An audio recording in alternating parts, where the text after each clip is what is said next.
Do you want to learn to design from the scratch, from A to Z, from the beginning, from wherever you want?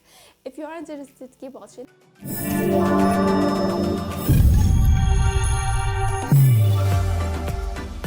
Hey guys, this video is a lesson in interior design. We are on the first topic, which is design elements. If you haven't watched the previous lesson, go and start learning interior design from the beginning. Also, if you love architecture and want to learn more about it, start now subscribing and clicking the bell so you don't miss anything. We already mentioned the positive and negative space in the previous lecture. If you haven't watched it yet, you can find it in the description. But today I want to go in more details about space. Before we say positive or negative, first we need to know what space means in itself. In interior design, any volume which is being contained within measuring walls and is habitable is normally called as a space. The volume that gets enclosed in an architectural structure is just a tiny fraction of the vast amount of the universe space. The volume which gets contained in a building varies according to the use of the building.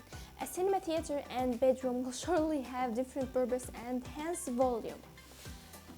Volume gets defined by three factors: length, breadth, and height of the habitable room. But irrespective of the volume, both types of the building that we just mentioned, spaces enclosed within. Let's have the bedrooms as an example. A typical bedroom will have wardrobe, bed, dressing tables, side tables, study table, bookshelves, and etc. And of course, the location of the bedroom plays a big role here, and we'll talk more about these things in later lectures. Anyway, these objects in the room must be used in a comfortable way. When you finish those arrangements, they already take a big space of the room, and what remains of the space, we called it the circulation space. This space is the space that achieves the comfortability to the room. When you're done, these spaces either will make the person comfortable or uncomfortable. This space that you made is the positive space because it makes you feel comfortable. But if you put the furniture in a horrible way, you will make this positive space a negative one. But not that only what negative space is.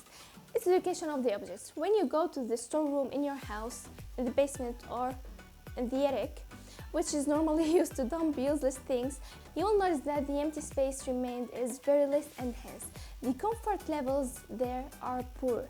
So those objects location is the negative space. The more objects you have means more negative. More free space, more positive. But of course you need to work with balance. It doesn't mean to make a huge room with single bed and one door closet. You need to keep balance in the room between the two spaces. In interior design, the empty space is equally important.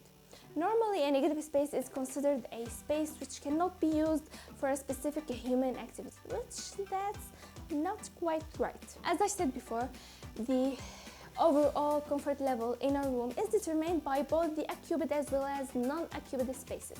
So, any smallest piece of floor area that is not being occupied is gonna contribute to the comfort levels.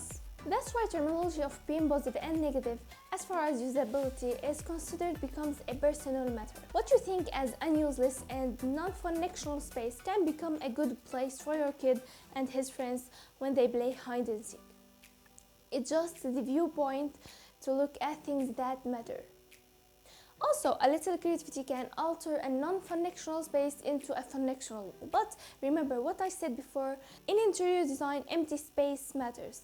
It's not just beautiful furniture, costly paints, wallpapers, paintings that are gonna decorate your room. Finally, it boils down to only one thing: you and your mental or the client mental as well as physical health in that space. And that was all for today. Thank you for watching. But first, tell me, do you find it hard process to make the space positive, or it's just quite easy for you?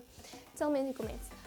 And if you love architecture and want to learn more about it, start by subscribing and clicking the bell so you don't miss anything. Have a nice day and good luck.